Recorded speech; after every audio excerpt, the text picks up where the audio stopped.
Good day everyone, we are the group 3 and for today, we are going to discuss and impart new learnings about the theory of education by John Dewey.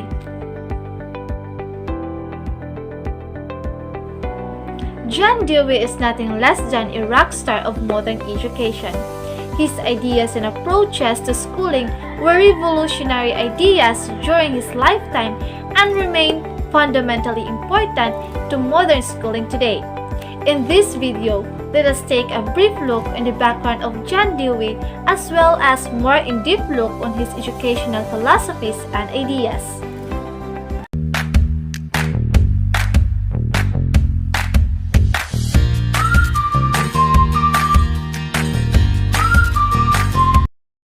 Dewey was born on October 20, 1859 in Burlington, Vermont. His father was a merchant who loved literature and his mother a devout Calvinist. He grew up in a cosmopolitan atmosphere. He was a remarkable student. During the college years, Dewey showed much interest in science. At the University of Vermont, Dewey focused on the study of philosophy and graduated his bachelor's degree in 1879. In 1884, Dewey received his PhD from Johns Hopkins University and immediately began his university teaching career at the University of Michigan. In 1904, Dewey would become a professor at Columbia University, where he would retire in 1930. Schools is the transmitter of knowledge and academic skills. One primary function of schools is to socialize children. This means that in the society of peers, children learn acceptable behavior, reciprocal relationships, the norms of the society, and how they behave or act when there is a problem. The main purpose of education is to educate individuals, to prepare and qualify them for work for the economy, to teach them morals and values in the society. And society are very related to each other. Schools reflect society and society reflect schools. The rules of education is to socialize individuals and to keep the society smooth and will remain stable. Take it as an example. Children at a very young age didn't know anything about in this world, the environment they live in. But as time passes by, when they get schooling, they know the good and the bad situations, and the acceptable and not acceptable to the society where they are belong. The following are the steps of the scientific and reflective method which are extremely important in Dewey's educational theory. First is, the learner has a genuine situation of experience. It is the involvement in an activity in which he or she is interested. Next is, within this experience, the learner has a genuine problem that stimulates thinking. In this step, learner asks and questions his or herself. And the third step is, the learner possesses the information or does research to acquire the information needed to solve problem. Learner seeks for answers and information. The fourth step is, the learners develop possible and tentative solutions that may solve the problem. And the last step is, the learner tests the solutions by applying them to the problem.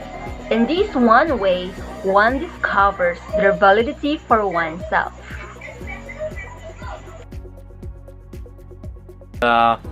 Fan of the human race ideas, discoveries, and inventions.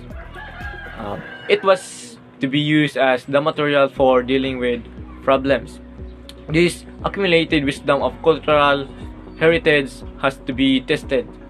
If it serves human purposes, it becomes part of the reconstructed experience. The school is social, scientific, and democratic. The school introduces children to society and their heritage, and the school as a miniature society is means of bringing children into social participation. The school is scientific in the sense that it's a social laboratory in which children and youth could test their ideas and values. In here, the learner acquires the disposition and procedures associated with scientific or reflective thinking and acting. The school is democratic because learners are free to test all the ideas, beliefs, and values. Each one of us have our own ideas onto something. We have different beliefs and values, and we can share it to others so that they may learn from us, and also we can learn from them, because we are free to show or share it to others. School should be used by all. This only means that it's open for all, no matter where you came from. What religion are you? If you are a Catholic or a Muslim, you are welcome to go to school, because school is a place for learning. And in school, we met different kinds of people with different characteristics, beliefs, and values. And we accept all of those with respect. In school, we communicate with different people and work together and build a good relationship with one another. The authoritarian and coercive style of administration and teaching is out of place, because teachers cannot directly give punishments to his or her students whenever they've done wrong, because maybe their parents may sue the teachers. And that is the problem now of the teachers on how to discipline his or her students. Education is a social activity, and school helps shape human character and behavior. And as I have said, each student is unique. We have different personalities, beliefs, and values, and we are free to show or share it to others so that they may know who we are and they can learn from us, and also we can learn from them, because we ought to communicate with one another and help build a good relationship with one another. And in school, teachers taught us different values for us to apply it in real life, for us to be a good citizen someday. A good citizen that knows what is right from wrong and what is good and bad, for us to be independent with our decisions in the future. Values are relative, but sharing, cooperation, and democracy are significant human values that should be encouraged by schools. Each one of us can share our values to others, because we have different values. Each one of us have different values in life. And in school, it is very important to have this value of sharing, cooperation, and democracy, for us to be united and help one another in achieving our goals.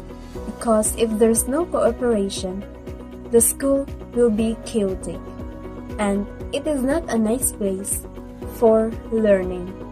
And we are free to share our ideas to others. We are free to do what we want to do, for as long as it is good for all and we did not harm others. The find of knowledge of the human race. Dewey does not disregard the idea of accumulated wisdom of the past. He believed that the past ideas, discoveries, inventions can be used as a material for dealing with the problems at present, so it will be tested. If they are used, then they become part of the reconstructed learning. It means that the ideal for a learner for Dewey is that just not one who can learn by doing, but the one who can accumulate wisdom of the past to the present. Schools are for the people and by the people. Learners and stakeholders should practice and experience democratic school. Dewey believed that schools are democratic institutions where everyone, regardless of age, ethnicity, social status, is welcome and is encouraged to practice democratic process. John Dewey is probably most famous in his rule of what we call is progressive education. Progressive education is essentially a view of education that emphasizes the need to learn by doing. Dewey believed that human beings learn through hands-on approach. This places Dewey in the educational philosophy of pragmatism. Pragmatists believe that reality must be experienced. From Dewey's educational point of view, this means that students must interact with their environment in order to adapt and learn. Dewey felt the same idea was true for teachers and that teachers and students must learn together. His view of the classroom was deeply rooted in democratic ideals which promoted equal voice among all participants in the learning experience. Dewey's pragmatic and democratic approach to schooling may not stand out as radical today, but in the early and mid-90s, this view of education was contradiction to much of the then-present system of schooling. This approach is truly a child-centered approach. A child-centered approach to education places the emphasis of learning on the needs and interests of the child. The role of teacher in this setting would be served more as facilitator than an instructor. The teacher should observe the interests of the students, observe the directions they naturally take, and then serve as someone who helps develop problem-solving skills. Traditionally, a teacher would stand in front of a group of students who are all sitting in rows. The teacher is usually the deliverer of information, and the job of the student is usually to receive this information and regurgitate it in some form of written text. In contrast, in a classroom based on the ideas of John Dewey, you may see a teacher deliver background content information, but you would also likely see students working in groups, with those groups exploring different concepts within the content. You would see lots of conversation and lots of collaboration. While you may see a written text, you may also see student projects, presentations, or other differentiated techniques of evaluation.